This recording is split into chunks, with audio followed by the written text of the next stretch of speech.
플로리다주를 강타한 폭우로 도로가 폐쇄되고 항공편이 지연되는 등 도시 기능이 마비되었습니다. 올 여름 뉴욕 주민들에게 대기질 주의보가 내려졌습니다. 노약자와 야외 근로자들의 각별한 주의를 당부했습니다. 맨해튼 혼잡 통행료 시행이 연기되면서 정치권의 갈등이 가열되고 있습니다. 뉴욕시 감사원장이 주지사를 제소하겠다고 밝혔습니다. 연방정부가 병원비를 제때 내지 못해 크레딧이 망가진 사람들을 구제하는 조치에 착수했습니다. 미네소타주에서 30대 한인 남성이 시속 100마일 이상으로 오토바이를 몰며 경찰과 추격전을 벌이다 체포되었습니다. 이상은 오늘의 주요 뉴스입니다. 시청자 여러분 안녕하십니까? KBN 뉴스입니다. 플로리다주를 강타한 폭우로 도로가 폐쇄되고 항공편이 지연되는 등 도시 기능이 마비되었습니다.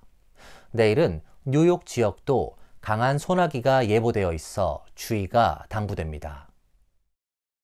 국립기상청은 어제 오후 3시 40분 플로리다주 브로워드 카운티 남부와 마이애미 데이드 카운티 북부 지역에 돌발 홍수 비상사태를 발령했습니다.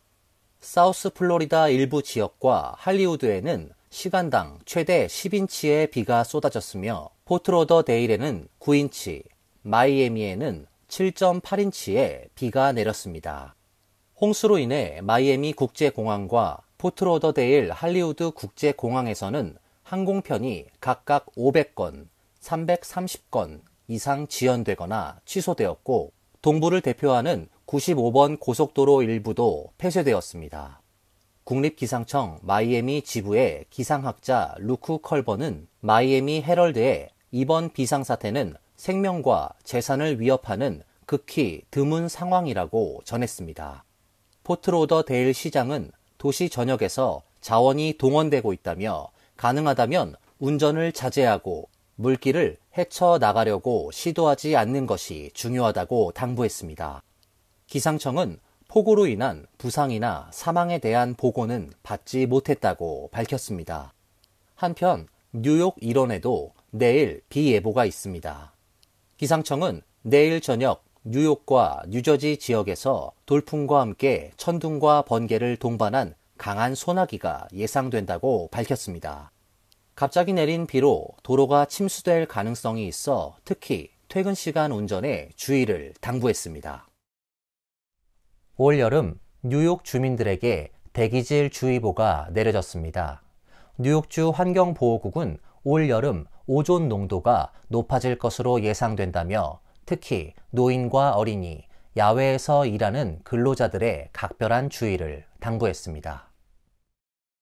캐시 호컬 뉴욕 주지사는 11일 더운 날씨에 대비해 주민들은 대기질 정보를 꾸준히 확인하는 습관을 들일 것을 권고했습니다. 지난 여름 캐나다 곳곳에서 발생한 산불로 인해 동부 지역에 심각한 대기 오염이 발생한 데 따른 조치입니다.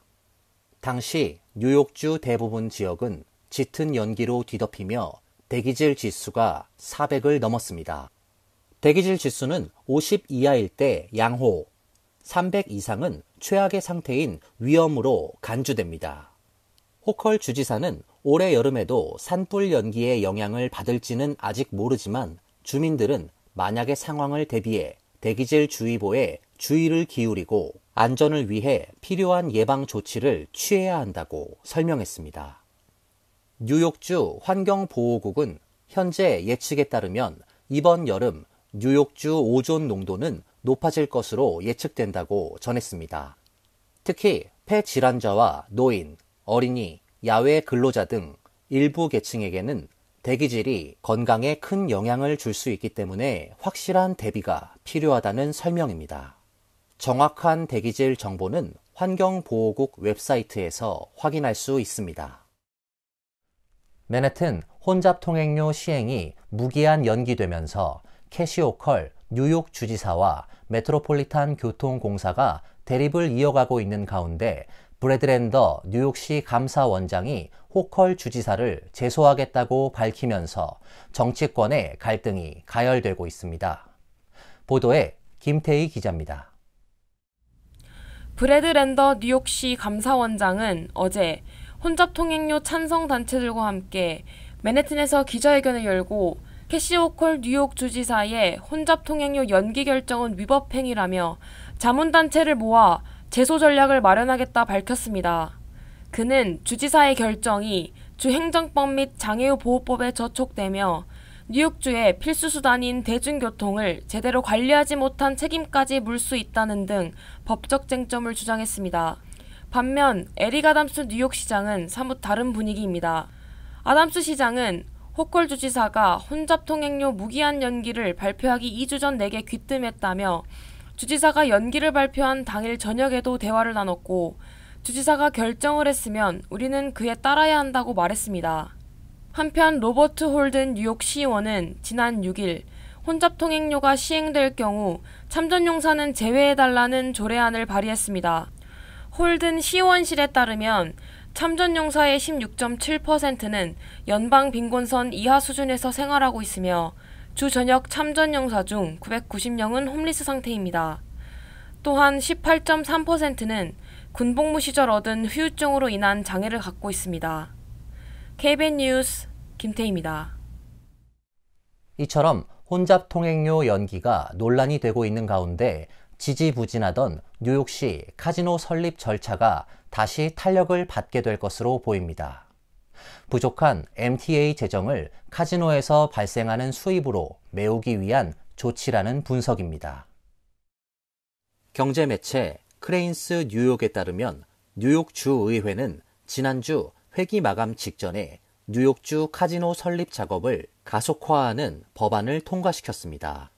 법안에 따르면 뉴욕시를 포함한 다운스테이트 지역에 발급되는 3개의 카지노 라이선스 신청 마감일은 8월 31일로 알려졌습니다.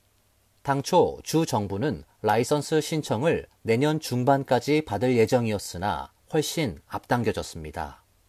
법안에 따르면 카지노 라이선스 신청서 제출이 만료되면 30일 이내에 로컬 자문위원회를 설립해야 합니다. 위원회는 120일간 라이선스 신청서를 평가하고 내년 말까지 라이선스 발급을 마무리하도록 하고 있습니다. 크레인스 뉴욕은 법안에 라이선스 발급 만료 기한을 명시, 카지노 라이선스 발급 절차가 2026년까지도 지연될 수 있는 점을 막은 셈이라고 평가했습니다. 이처럼 주의회에서 카지노 설립 절차를 앞당긴 것은 캐시 호컬 뉴욕 주지사가 혼잡통행료 프로그램 시행을 전면 연기한 것과 관련이 있다는 해석이 나오고 있습니다. 혼잡통행료 프로그램 시행이 취소되면서 메트로폴리탄 교통공사가 거두어들일 수 있는 수입이 예상보다 크게 감소하게 되면서 카지노에서 나오는 수입을 MTA 재정에도 투입할 수 있다는 논리입니다. 11월 대선을 앞두고 이민 문제 단속에 나선 조 바이든 대통령이 친이민 단체의 소송에 직면했습니다. 폴리티코에 따르면 미국 내 친이민 성향 비영리 기구인 시민자유연맹 등은 어제 최근 발표된 이민 관련 행정명령이 현존 연방이민법을 위반한다며 바이든 대통령을 상대로 소송을 제기했습니다. 앞서 바이든 대통령은 지난 4일 남부 국경 불법 월경 이민자 수가 평균 2,500명을 넘을 경우 망명을 제한하는 내용을 골자로 한 행정명령을 발표한 바 있습니다. 노골적으로 반이민 기조를 드러내온 도널드 트럼프 전 대통령과는 달리 바이든 대통령과 민주당 진영은 이민 문제 해결 의지가 미흡하다는 비판을 받아왔습니다. 이런 비판은 각종 여론조사에도 드러납니다. 유고부가 진행한 여론조사에 따르면 응답자 중 54%가 이민 문제를 매우 중요한 의제로 평가했습니다. 같은 조사에서 바이든 대통령의 그간 이민 정책 지지도는 31%에 그쳤습니다. 연맹은 소장에서 미국은 박해를 피하려는 이들에게 오랫동안 피난처가 되어왔다라며 1980년 난민법이 그 국가적인 헌신을 법으로 명기했다고 말했습니다. 2,500명이라는 입국자 수를 근거로 망명을 차단하는 행위가 법을 위반한다는 취지입니다. 폴리티코는 소송까지 불러온 이번 행정명령을 이민 문제 대응에 대한 정치적 공격을 피하려 마련된 것이라고 설명했습니다. 연방정부가 병원비를 제때 내지 못해 크레딧이 망가진 사람들을 구제하는 조치에 착수했습니다. 소비자 금융보호국은 개인의 의료 부채 기록을 신용평가 기관에 등록하지 못하게 차단하는 규정안을 11일 연방관보에 상정했습니다. 이 안은 60일간의 여론 수렴 과정을 거쳐 빠르면 새 회계연도가 시작되는 10월부터 적용됩니다. 이 규정이 시행되면 그동안 크레딧 리포트에 올라가 있는 의료 부채 기록으로 크레딧 점수가 하락해 아파트나 주택 렌트나 취업에 어려움을 겪는 이들에게 큰 도움이 될 것으로 보입니다. 새 규정에는 또 대출 기관이 의료기기를 담보로 대출할 수 없으며 대출 상환이 이루어지지 않은 경우에도 대출 기관이 휠체어나 의수 같은 의료기기를 압류하지 못하게 하는 내용도 포함되어 있습니다. 소비자 금융보호국은 의료 부채는 다른 부채와 달리 소비자의 신용도를 정확히 예측하지 못한다며 의료 부채 기록의 유용성에 의문을 제기했습니다. 의료 부채 기록이 삭제될 경우 개인 신용 점수는 최소 20점 이상 상승할 것으로 예상했습니다. 3대 신용평가 기관과 신용점수 평가사에 의료 부채 기록 삭제를 지시했지만 부채 금액이 $500 미만이거나 이미 지급된 청구서에 한해서만 적용되어 여전히 1,500만 명의 기록이 남아있는 상황입니다. 하지만 의료 부채 기록은 크레딧 리포트에서 삭제돼도 환자는 여전히 이를 상환해야 합니다. 따라서 병원, 의사 등 의료 제공자는 환자에게 상환을 요구하기 위해 법원을 이용하는 등의 다른 추심 방식을 이용할 수 있습니다. 미네소타주에서 30대 한인 남성이 시속 100마일 이상으로 오토바이를 몰며 경찰과 추격전을 벌이다가 체포되었습니다. 검찰은 한인 남성을 과속도주 중범죄 혐의로 기소했습니다. 헤너핀 카운티 검찰 기소장에 따르면 한인 남성 김 씨는 지난 1일 오후 9시쯤 이 지역 212번 하이웨이에서 오토바이를 몰다가 경찰의 정지 신호를 무시하고 도주했습니다. 당시 김 씨는 규정속도 60마일 구간에서 82마일로 오토바이를 몰았다고 합니다. 지역 경찰은 김 씨가 경찰의 정지 신호를 따르는 듯 차 속도를 줄이다가 순찰차가 접근하자 도주했다고 밝혔습니다. 김 씨는 도주 과정에서 100마일 이상 속도로 질주했고 하이웨이 출구로 나와 교차로에 진입하던 과정에서 가드레일에 부딪혔습니다. 추격전을 벌이며 도주하는 행위는 중범죄로 처벌됩니다. 검찰은 김 씨 유죄 인정 시 징역 최고 3년 또는 $5,000 벌금이 가능하다고 밝혔습니다. 로드 아일랜드에서 달리던 버스 앞 유리를 뚫고 사슴이 뛰어드는 사고가 발생했습니다. 일부 승객이 부상을 입었지만 기사의 침착한 대처로 더 큰 사고로 이어지지는 않았습니다. 사고 영상은 언론과 소셜미디어를 통해 전해져 화제가 되고 있습니다. USA 투데이에 따르면 사고는 지난 10일 북동부 로드 아일랜드주 프로비던스에서 일어났습니다. 공개된 영상을 보면 도로를 뛰어다니던 사슴이 몸을 날려 버스 앞 유리로 돌진했습니다. 유리를 박살내며 뛰어든 사슴은 앞좌석에 앉은 남성 승객과 부딪힌 후 바닥에 쓰러져 버둥거렸습니다. 승객들은 혼비백산했지만 당시 버스를 몰던 운전기사는 침착함을 잃지 않고 주행을 계속해 차량을 안전하게 정차했습니다. 탑승한 6명의 승객 중 3명이 깨진 유리 파편 등의 경미한 부상을 입었지만 더 이상의 피해는 없었습니다.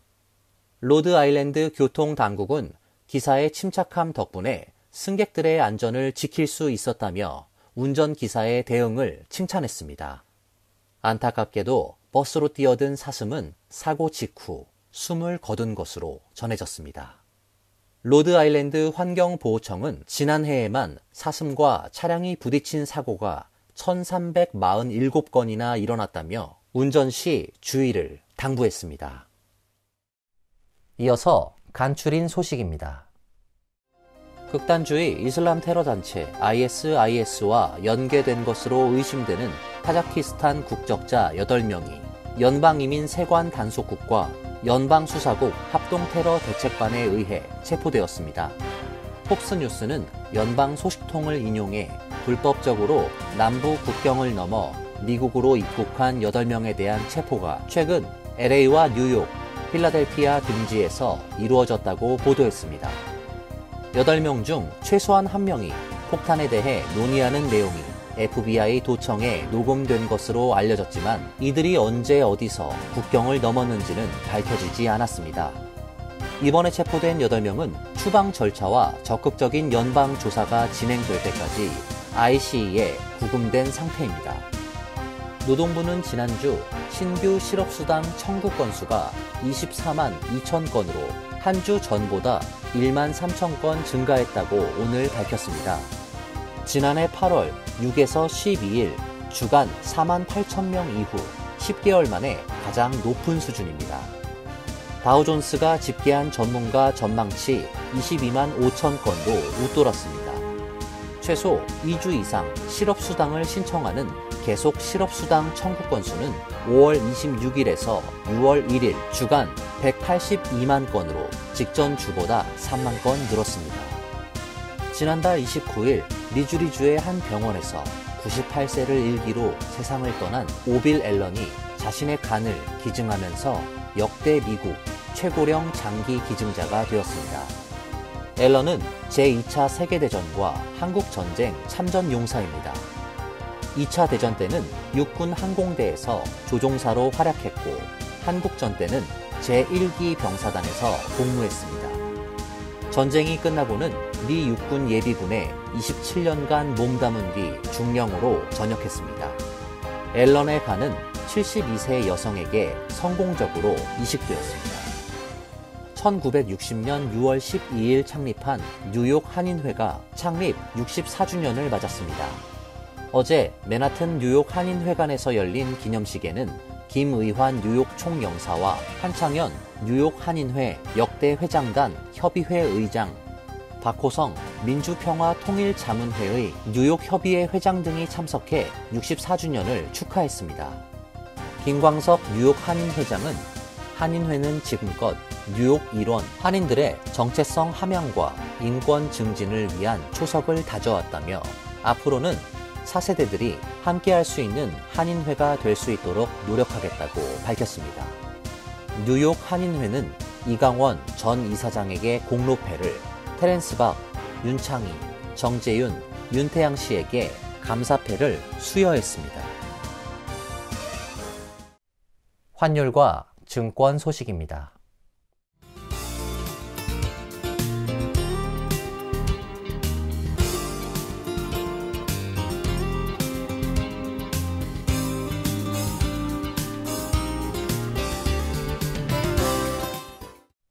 이어서 날씨입니다. 금요일은 맑은 가운데 지역에 따라 천둥 번개를 동반한 소나기가 내리는 곳이 있겠습니다. 낮 최고 기온은 87도, 섭씨 31도, 밤 최저 기온은 64도, 섭씨 18도로 예상됩니다. 토요일과 일요일은 화창한 날씨가 예상됩니다. 이상으로 KBN 뉴스를 마칩니다. KBN과 함께 즐거운 시간 되시길 바랍니다.